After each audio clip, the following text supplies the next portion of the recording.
So Zack Snyder's Army of the Dead has released on Netflix, and I have had a chance to see the film early. I did my review on the film a few days ago, talking about how much I enjoyed Zack Snyder's latest film, and there's a lot to unpack, surrounding the plot, the ending, the different zombies, and potential sequels. To put it more simply, I'm going to be explaining the plot and ending for Zack Snyder's Army of the Dead, in the aim to help you guys gather a greater sense of what happened. This analysis will also contain spoilers, so if you do happen to be someone who hasn't seen the film yet, then I would recommend watching this video after you've seen it. But if you want to keep up to date on any of my future content on Zack Snyder's latest film, then don't forget to support this video by giving it a like rating, subscribing to the channel, and turning on your notifications.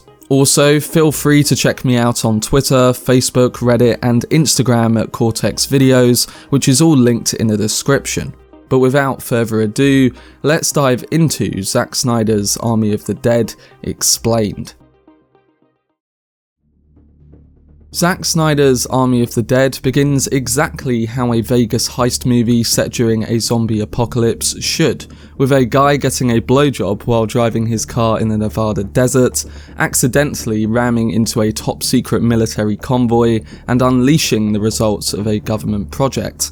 We get brief shots of what turns out to be an alpha zombie, ripping through the military one by one and turning them into the undead. Then comes exactly the right opening credit sequence that was needed.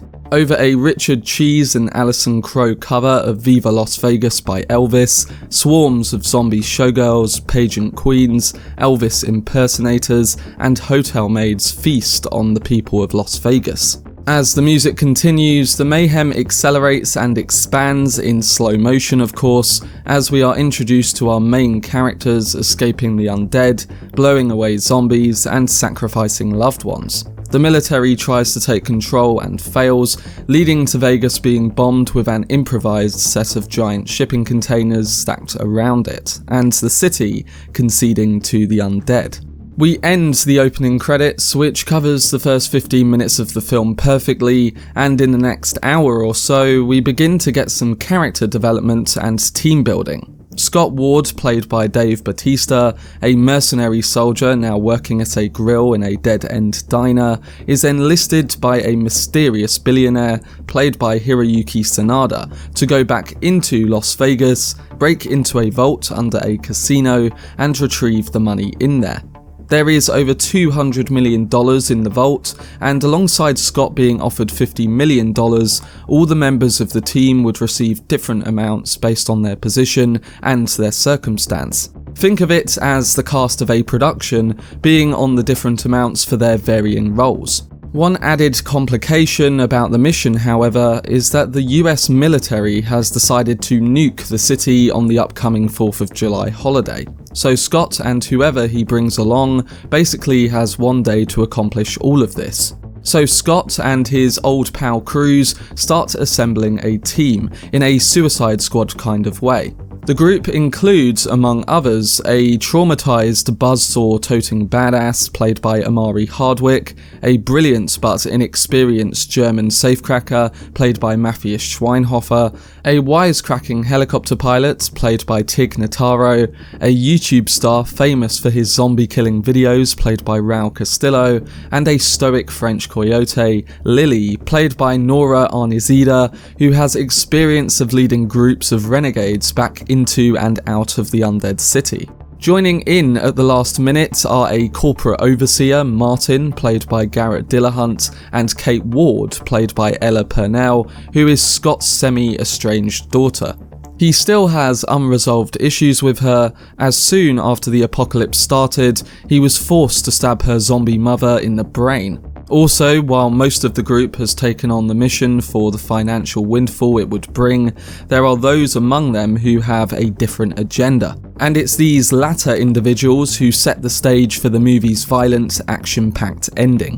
But after bringing together the team, the initial scenes of the gang's entry into Las Vegas offer promise, with Snyder developing interesting spins on familiar zombie tropes. Surrounding Vegas is a quarantine area filled with refugees living in tents who seem to be stuck in a bureaucratic no man's land, preyed upon by Kraven guards. Once we're inside Vegas for the majority of the film, we are introduced to a zombie tiger roaming the devastated streets. Giant piles of desiccated zombies clutter the place on entry 2, having been left in the sun too long, but we're told they'll come back to life if it rains. Vegas, it seems, is controlled by a hierarchy of the undead. The Shamblers, who make up the mindless cannon fodder swarms, are ruled by a group of alphas who are smarter, faster, and hotter than your average brain-eating corpse. The alphas can be kept at a distance somewhat by making them a human offering. The Kraven guard that comes in with the group is offered by Lily to the Alpha Zombie Queen, and from here, the team make their way towards their first destination behind the walls. This involves a scene of the characters navigating a building filled with hibernating zombies who sleep standing up, and it is a wonderfully tense moment.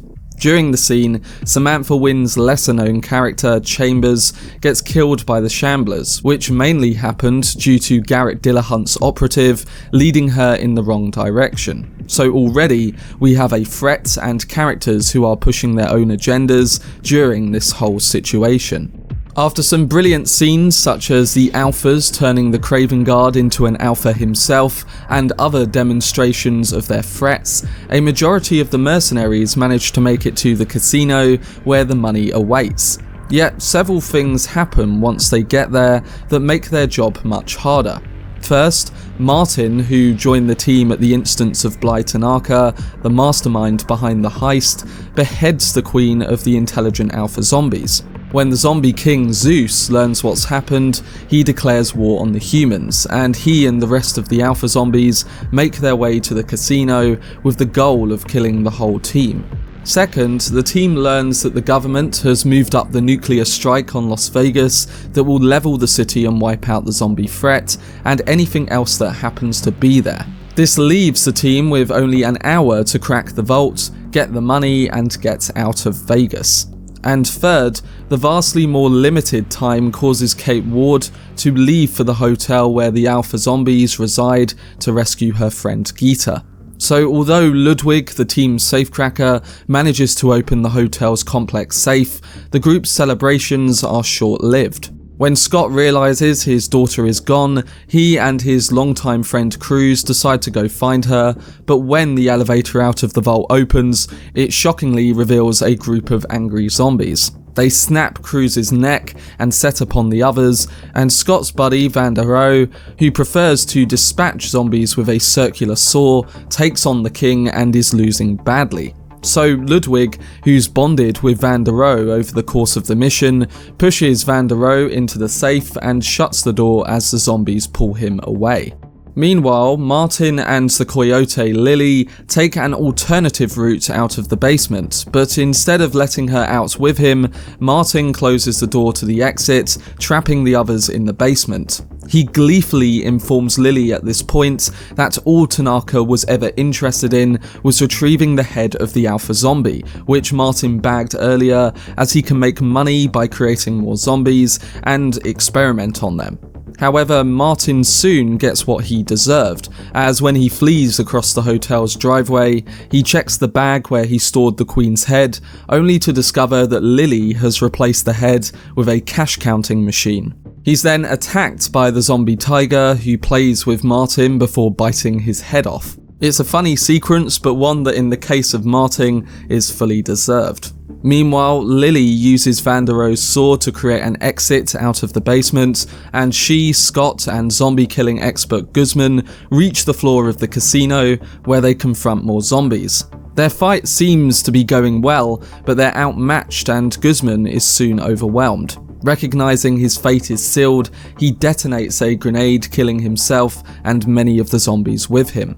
This ultimately gives Scott and Lily time to make it to the roof where pilot Peters is still attempting to get the rusty helicopter working. The king follows them there, and when Lily notices him, she urges Scott to go while she takes on the zombie herself. She baits the king with the head of the queen, and when the enraged zombie impales her on the side of the hotel's roof, she drops the queen's head to the ground, destroying it. Luckily, this gives Peters enough time to get the helicopter working, and she takes off with Scott. Even though there are only minutes to spare before the nuclear bomb drops, Scott asks her to go to the hotel where Kate is retrieving Geeta. Kate is trying to lead Geeta out of the hotel while taking on a horde of zombies when Scott shows up and rescues both of them. He leads them to the roof and they get in the helicopter, but the king arrives at this moment too.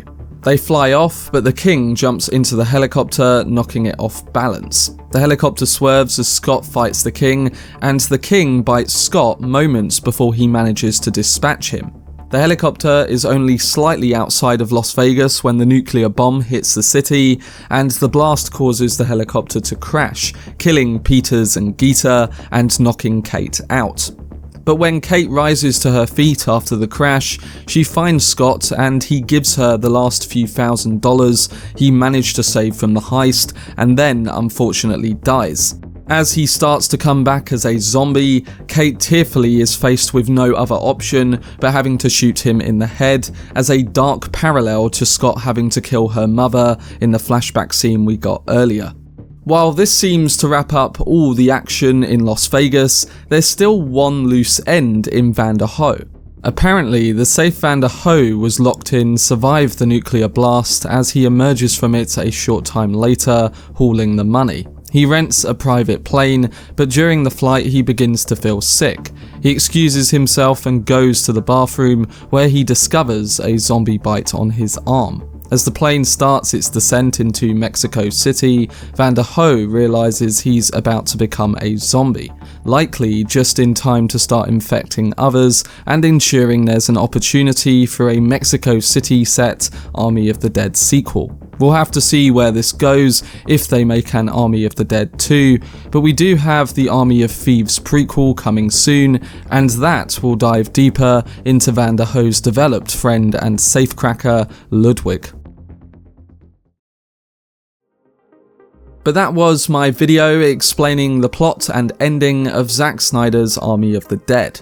I hope this did help some of you guys understand the events a bit better, and I'm looking forward to hearing what else you picked out in the film, so don't forget to let me know down below in the comment section. I will also be doing a video essay on the film next week, and potentially doing an upload on what we could see in a sequel if it happens, so look out for whenever I post. For more videos on Zack Snyder's Army of the Dead, then subscribe to the channel and turn on your notifications. Also, if you enjoyed this video, remember to leave a like rating and follow me on social media via the links in the description. But anyway, I hope you guys enjoyed it. I've been Cortex, and as always, make some noise.